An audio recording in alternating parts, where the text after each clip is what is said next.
من يهده الله فلا مضل له ومن يضلله فلا هادي له وأشهد أن لا إله إلا الله وحده لا شريك له وأشهد أن سيدنا ومولانا وحبيبنا وشفيعنا محمدا عبده ورسوله أرسله إلى الناس كافة بشيرا ونذيرا وداعيا إلى الله بإذنه وسراجا منيرا صلى الله تعالى عليه وعلى آله وصحبه وبارك وسلم تسليما كثيرا كثيرا وبعد فأعوذ بالله من الشيطان الرجيم الله نور السماوات والأرض بسم الله الرحمن الرحيم إنما يعمر مساجد الله من آمن بالله واليوم الآخر وأقام الصلاة وآتى الزكاة ولم يخش إلا الله وقال النبي صلى الله تعالى عليه وسلم من بنى لله مسجدا بنى الله له بيتا مثله في الجنة صدق الله مولانا العظيم وصدق رسوله النبي الكريم. بزرگان محترم اور معزز بھائیوں، آج ہم ایک خاص تقریب میں جمع ہیں. ہمارے قریب میں محمدی مسجد جو سالوں سے قائم ہے، جہاں تمام اعمال دینیہ، نماز سے لے کر دین کی تعلیم تک تمام اعمال دینیہ وہاں جاری تھے، مگر بلڈنگ پرانی تھی. اب وقت آیا کہ اسے اثر نو تعمیر کیا جائے اور اچھے طریقے پر تعمیر کیا جائے. اس مسجد کے سلسلے میں آج ہم سب مل کر اکٹھا ہو کر کے بیٹھے ہیں، جمع ہوئے ہیں، اور اس مناسبت سے چند باتیں آپ حضرات کی خدمت میں پیش کرنے کی سعادت حاصل ہوئی. میرے بھائیوں،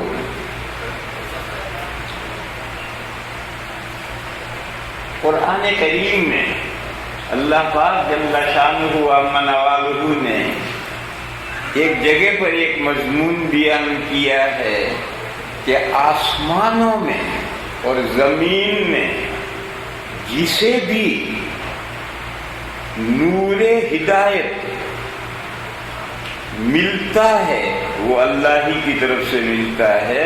اللہ ہی نور ہدایت دینے والے ہیں، دوسرا کوئی نہیں ہے جو نور ہدایت کسی کو بخشے. اللہ نور السماوات والارض. آپ حضرات جانتے ہیں کہ آسمانوں میں تو ہر ایک کو نور ہدایت ملا ہوا ہے. آسمانوں میں تو اللہ کی مخلوق فرشتے ہیں، فرشتے سب اللہ کی اطاعت و بندگی میں لگے ہوئے ہیں، سب اللہ تعالیٰ کی ہدایت کی روشنی سے منور ہیں. کوئی گمراہ نہیں ہے، اللہ سے برگشتہ نہیں ہے، پھرا ہوا نہیں ہے، سب اللہ کے اطاعت شعار بندے ہیں.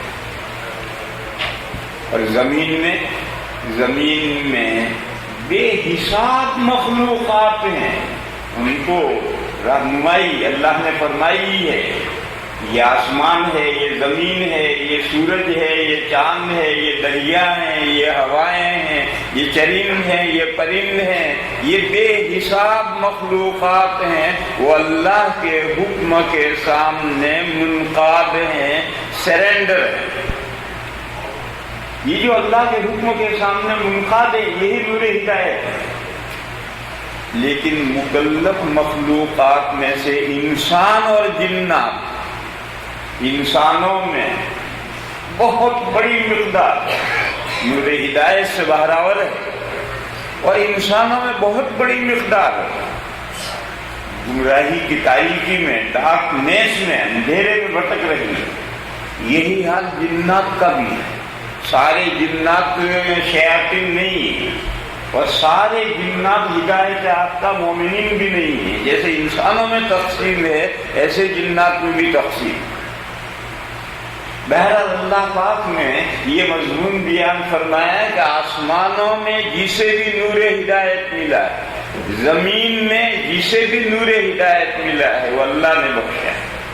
اللہ کے علاوہ کوئی نہیں ہے جو نور ہدایت سے بہراور کرے۔ پھر اس کے بعد اللہ پاک جل شانہ عم نوالہ نے یہ فرمایا ہے کہ یہ نور ہدایت اس کا پاور ہاؤس کہاں ہے؟ تو فرمایا فی بیوت اذن اللہ ان ترفع، ان کا پاور ہاؤس ہے ایسے گھر جن کے بارے میں اللہ نے پرمیشن دی ہے، اجازت دی ہے کہ انہیں عالیشان بناؤ۔ فی بیوت اذن اللہ ان ترفع، ان گھروں کے بارے میں، ہاؤسز کے بارے میں اللہ نے پرمیشن دیا ہے کہ انہیں شاندار بناؤ، اسے عالیشان بناؤ۔ پرانے زمانے میں اب تو ٹاور بننے لگے، لمبی لمبی 100 منزلہ عمارتیں بننے لگی۔ پہلے جب لفٹ نہیں تھی، بجلی نہیں تھی، تو 1 منزلہ عمارت بنتی تھی، مسجد بھی 1 منزلہ بنے گی، اور اللہ نے پرمیشن دیا کہ اسے اونچا کرو، تو امت نے اس کے اونچا کرنے کا سلسلہ یوں شروع کیا کہ مینارے بنائے۔ آپ جانتے ہیں کہ حضور کے زمانے میں مسجد کے مینارے نہیں تھے، یہ مینارے بعد میں شروع ہوئے۔ مینارے بنائے کیونکہ 2-3 منزلہ مسجد بنائیں گے اوپر کون چڑھے گا؟ اس وقت تو چڑھنے کا رواج ہی نہیں تھا، تو مینارے لمبے لمبے لے گئے۔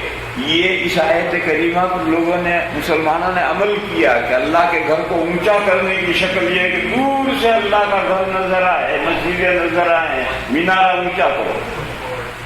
یہ تو ظاہری اونچا کرنا ہے، اور معنوی اونچا کرنا یہ ہے کہ بستی میں جتنے گھر ہیں ان سے اللہ کا گھر اعلیٰ، شاندار، عمدہ ہونا چاہیے۔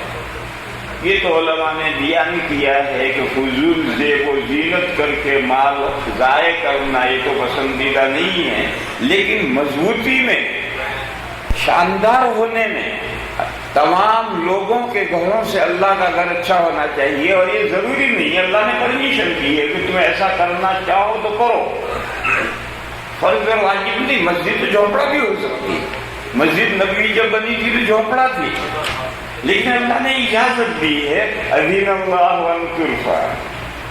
یہ جو مسجدیں ہیں یہ پاور ہاؤس ہیں،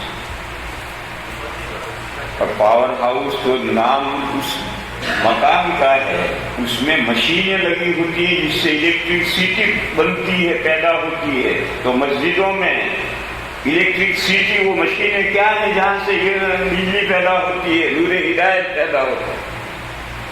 فرمایا فی بیوت اذن اللہ ان ترفع ویذکر فیہا اسمہ بالغدو والآصال، ان گھروں میں اللہ کا نام لیا جاتا ہے صبح فجر کی نماز، اور آصال کہتے ہیں زوال سے لے کر رات چھانے تک، اس میں 4 نمازیں آتی ہیں۔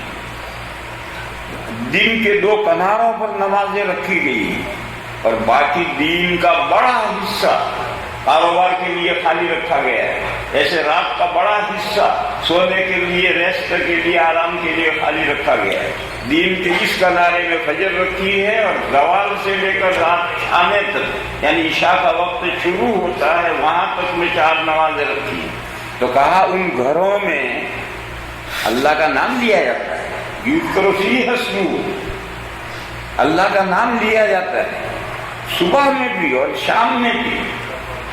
کون نام لیتا ہے؟ رجال، کچھ مرد ہیں، رجال لا تلہیہم تجارت ولا بیع عن ذکر اللہ، کچھ ایسے مرد ہیں کہ جن کو بزنسز، نوکریاں، ملازمتیں، کاروبار، کھیتیاں، باڑیاں اللہ کے ذکر سے غافل نہیں کرتی۔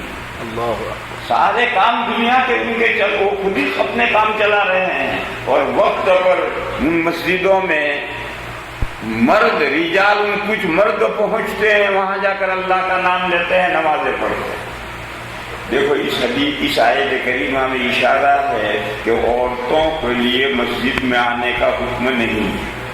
آیت کریمہ میں رجال ہے، عربی اگر آپ جانتے ہیں تو رجال میل کو کہتے ہیں، مردوں کو کہتے ہیں۔ رجال کی تخصیص اشارہ کرنے کے لیے کہ عورتوں کے لیے افضل گھروں میں نماز ہے، مسجدوں میں انہیں پانچوں نمازوں میں نہیں آنا۔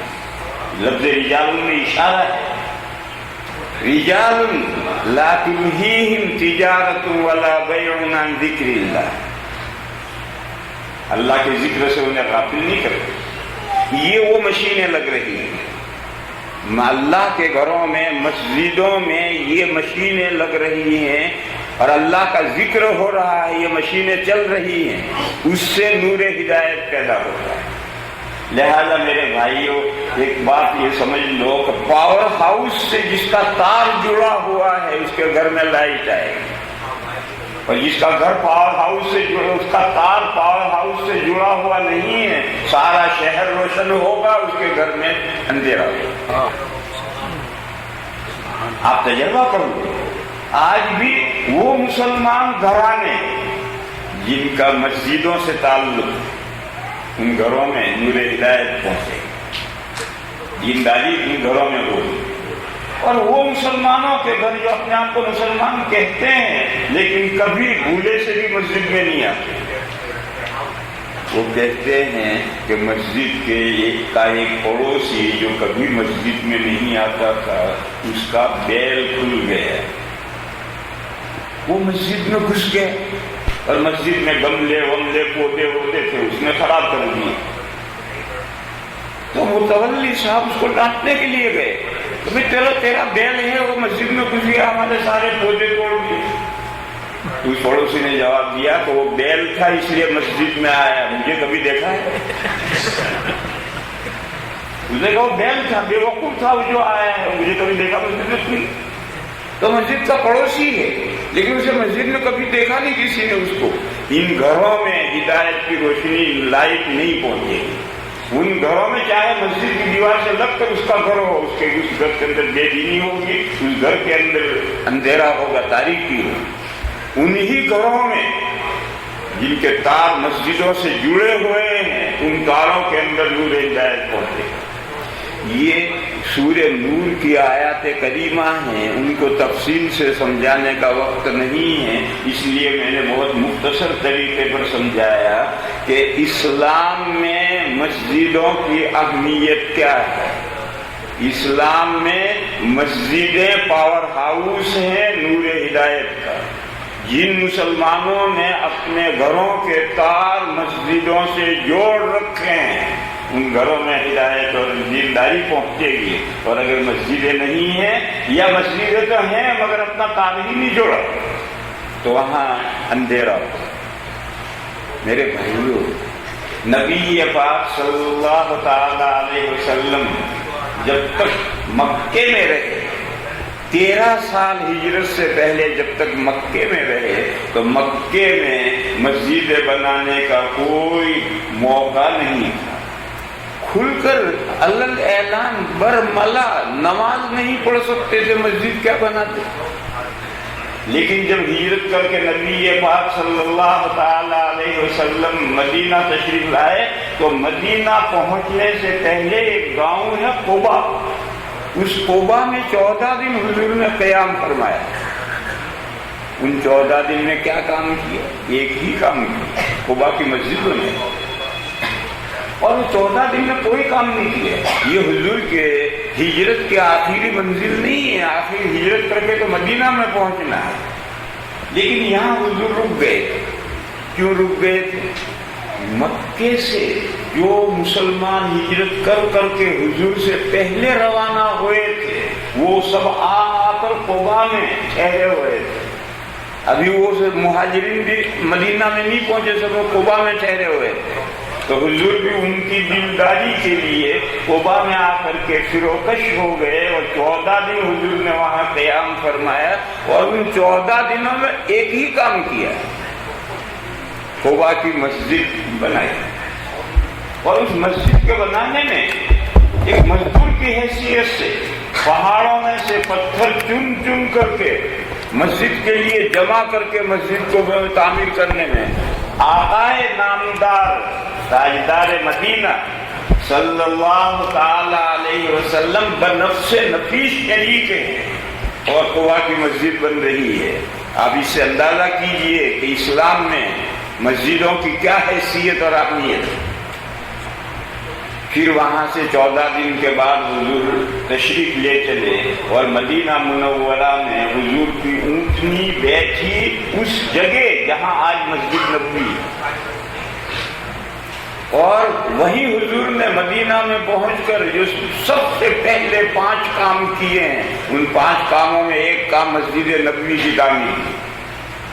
لہذا میرے بھائیو، مسلمان جہاں بھی بسیں، چند افراد بھی ہوں، ان کا پہلا کام یہ کہ ان کو مسجد بنانی ہے اور مل کر نماز پڑھنی ہے. ایک حدیث شریف میں ہے کہ اگر کسی جگہ پر 3 مسلمان رہتے ہیں اور وہ مل کر نماز نہیں پڑھیں گے تو شیطان ان پر غالب آ جائے.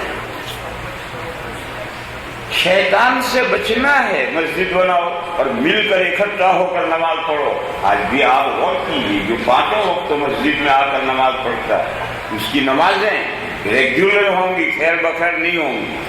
اور محلے کا ایک آدمی کسی نماز میں آ گیا، کسی نماز میں نہیں آیا تو اندازہ کرو وہ بہت سی نمازیں مس کر دے گا، بہت سی نمازیں قضا کر دے گا. وہ 5 نمازیں پابندی سے نہیں پڑھ سکتا ہے. 5 نمازیں پابندی سے وہی بندہ پڑھ سکتا ہے جو مسجد میں آ کر 5 نمازیں پڑھتا ہے. میرے بھائیو، اللہ جل شانہ امن والہ نے دوسری جگہ پر یہ مضمون بیان کیا ہے کہ مسجد کی ظاہری اور باطنی تعمیر وہ لوگ کرتے ہیں جن میں جو اللہ پر اور قیامت کے دن پر یقین کرتے ہیں. انما یعمر مساجد اللہ من آمن باللہ والیوم الآخر. اللہ پر ایمان سے تو مومن بنتا ہے آدمی. اور آخرت پر ایمان کیوں کیے؟ کہا مسجدوں کی ظاہری تعمیر اور مسجدوں کی باطنی تعمیر وہی بندہ کرے گا جس کا کل قیامت کے دن پر یقین ہے. اس دنیا میں جو مشقتیں اٹھائے گا اس کا ثواب کل قیامت کے دن وہ پائے گا، اس کا یقین ہے. آج مسجدیں بنانے میں جو خرچ کرے گا اس کا بدلہ اور صلہ اس دنیا میں کچھ نہیں ملے گا. اس کا بدلہ اور صلہ آخرت میں ملے گا. جس کا آخرت پر یقین ہے وہی مسجدوں کی ظاہری اور باطنی تعمیر کرے. تو اللہ پر ایمان ایک بنیادی چیز، لیکن جو اصل مین پوائنٹ ہے وہ یہ ہے کہ قیامت کے دن پر یقین رکھتا ہے. اس کا یہ ایمان ہے کہ یہ دنیا چند روزہ ہے، اس دنیا کا لاسٹ ڈے آ رہا ہے. لاسٹ ڈے ایک تو ہر آدمی کی لائف کا لاسٹ ڈے آتا ہے، وہ اس کی قیامت ہے. ہر انسان کی لائف کا جو لاسٹ ڈے آتا ہے وہ اس کی قیامت ہے. اور ایک ہول ورلڈ پوری دنیا کا لاسٹ ڈے آئے گا، وہ ساری دنیا کا قیامت کا دن ہے. جس کا یہ یقین ہے کہ کل مجھے مرنا ہے اور مر کر اللہ کی بارگاہ میں حاضر ہونا ہے، کل ساری دنیا کو فنا ہو جانا ہے اور فنا ہو کر کے نئی دنیا قائم ہونی ہے. جو اس یوم آخر پر لاسٹ ڈے پر یقین رکھتا ہے، اپنی زندگی کے آخری دن پر یقین ہے، اس کا پوری دنیا کے آخری دن پر اس کا یقین ہے. یہی بندے وہ ہیں جو اللہ کی مسجدوں کی ظاہری اور باطنی تعمیر کرے. انما یعمر مساجد اللہ من آمن باللہ والیوم الآخر. پھر اس کے بعد بتلایا کہ 3 کام اور جو لوگ کرتے ہیں. 3 کام کیا ہیں؟ نمازوں کا اہتمام کرنا. جو نمازی نہیں پڑھتا اسے کیا ضرورت ہے مسجد بنانے کی، اور مسجد بنانے میں حصے دار بننے کی کیا ضرورت ہے؟ اس کی بلا سے مسجد محلے میں ہو یا نہ ہو. جو نمازوں کا اہتمام کرتا ہے وہی مسجدیں بنائے. مسجد کی ظاہری اور باطنی تعمیر وہی بندہ کرے گا جو نمازوں کا اہتمام کرے. وہ سوچتا ہے کہ محلے میں مسجد بن جائے گی تو ہم پابندی کے ساتھ نمازوں کی ادائیگی کر سکیں گے، اور مسجد نہیں ہوگی تو نمازیں خیر بخیر ہو جائیں گی. اقام الصلاۃ. دوسرا وصف یہ ہے کہ زکوٰۃ دیتا ہے. دیکھو زکوٰۃ دینے سے بخیلی ٹوٹتی ہے. آدمی کی فطرت میں بخیلی رکھتی ہے اللہ. اگر بخیلی طبیعتوں میں نہ رکھتے اللہ تو کسی انسان کے پاس کوئی بیلنس نہ ہوتا. دیکھو چرندے پرندے درندے ان کے پاس کوئی بیلنس ہے؟ یہ پرندے ہیں، یہ درندے ہیں، چرندے ہیں، کسی پاس کوئی بیلنس نہیں. روز اللہ روزی پہنچاتے ہیں، کھاتے ہیں، شام کو سو جاتے ہیں.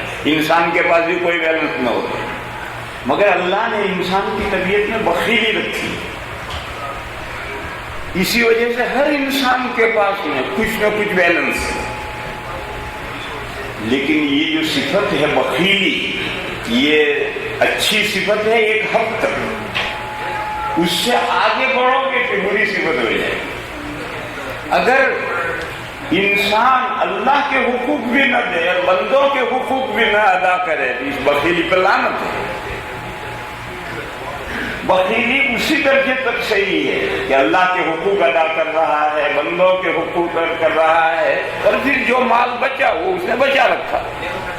یہاں تک تو بخیلی ٹھیک ہے. بس بخیلی پر کنٹرول کرنے کے لیے، بخیلی کو لمٹ میں رکھنے کے لیے زکوٰۃ فرض کی ہے. ہر سال زکوٰۃ، ہر سال نکالو زکوٰۃ. رہن سہن ہے، ہر سال زکوٰۃ نکالو، رہن سہن کرو. بخیلی لمٹ میں رہے گی، آگے نہیں بڑھے گی. اور جس نے بخیلی کو لمٹ میں کر دیا ہے، آگے بخیلی کو نہیں بننے دیتا، وہ جب اللہ کے گھروں کی تعمیر کا وقت آئے گا تو خرچ کرنے کے لیے وہی آگے بڑھے گا. اور جس نے بخیلی کو ان لمٹ کر دیا ہے، اس کی کوئی حد ہی بخیلی کی نہیں ہے، وہ 1000 مرتبہ سوچے گا کہ $1 دوں گا تو 100 کا نوٹ ٹوٹ جائے گا، 99 رہ جائے گا. وہ 99 اور 100 کے چکر میں پھر میں ہمیں جا رہے ہیں. تو اس لیے کہا کہ پہلا مسجدوں کی ظاہری اور باطنی تعمیر وہ بندے کرتے ہیں جو نمازوں کا اہتمام کرتے ہیں، جو زکاتیں دیتے ہیں. وَلَمْ يَخْشَ أَحَدًا إِلَّا اللَّهَ. اور اللہ کے علاوہ کسی سے نہیں ڈرتے. اس نے اشارہ کیا ہے کہ بہت سی جگہ پر مسجدیں بنانا بہت مشکل کام ہو جاتا ہے. آپ حضرات امریکہ میں، ہم انڈیا میں ایسے ہی حالات سے دو چار ہوتے ہیں. یہاں کے حالات تو آپ جانیں. ہمارے یہاں انڈیا کے اندر، ہندوستان کے اندر بھی مسجد بنانے کا گورنمنٹ پرمیشن ہی نہیں دیتی. ہم مسجدیں بنا رہے ہیں، ہماری مسجدیں رکتی نہیں. اللہ کے فضل سے مسجدیں بن رہی ہیں، اور نہ پرمیشن دے نہ دے، ہم تو اپنی مسجدیں بنائیں. تو تیسرا وصف یہ ہے کہ وَلَمْ يَخْشَ أَحَدًا إِلَّا اللَّهَ. وہ اللہ کے علاوہ کسی سے ڈرتا نہیں. میرے بھائیوں، غیر اسلامی ممالک جو ہیں، انڈیا جیسا ملک اگر ہے، ان ملکوں کے اندر بھی مسلمانوں کی یہ ذمہ داری، رسپانسبلٹی اور فریضہ ہے کہ وہاں ضرورت کے بقدر ضرور مسجدیں بنائیں. اس لیے کہ یہ وہ کھوٹے ہیں جس کے ساتھ امت بن جاتی ہے. یہ وہ پاور ہاؤس ہیں جہاں سے لائٹ گھروں کے اندر سپلائی ہوتی ہے اور گھروں میں روشنی آتی ہے. نبی پاک صلی اللہ تعالی علیہ وسلم کی مشہور حدیث ہے. آپ نے فرمایا من بنا للہ مسجد، جس نے اللہ کے لیے کوئی مسجد بنائی.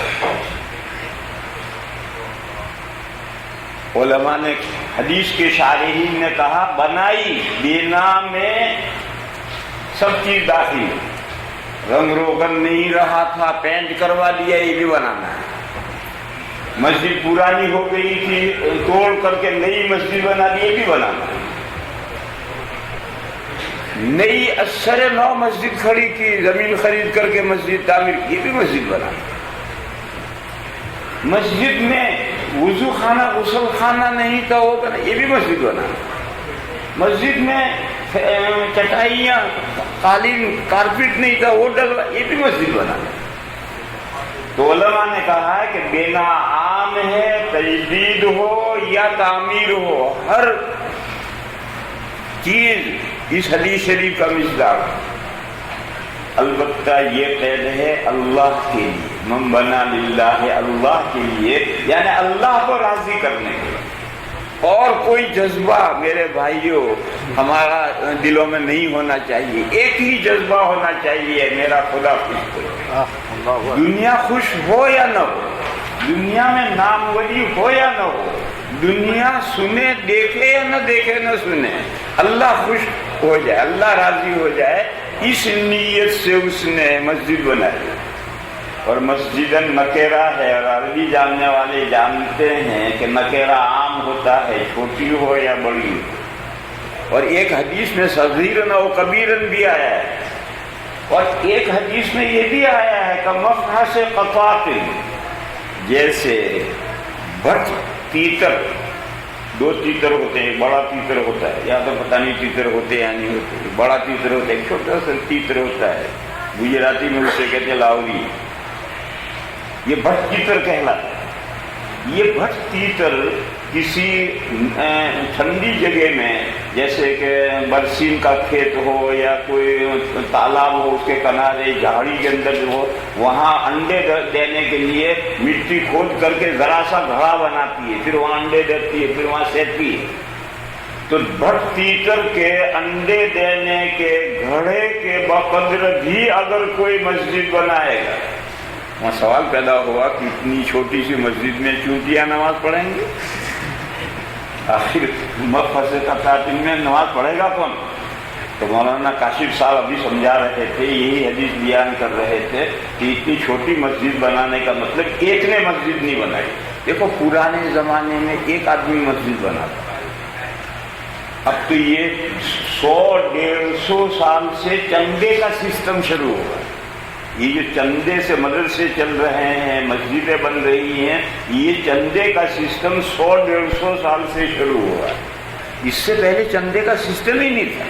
جو مسجد بنائے گا، ایک پرسن، ایک آدمی ہے، مسجد زمین بھی خریدے گا، مسجد بھی بنائے گا، مسلمان ہو کہہ دے بھائی نماز پڑھو۔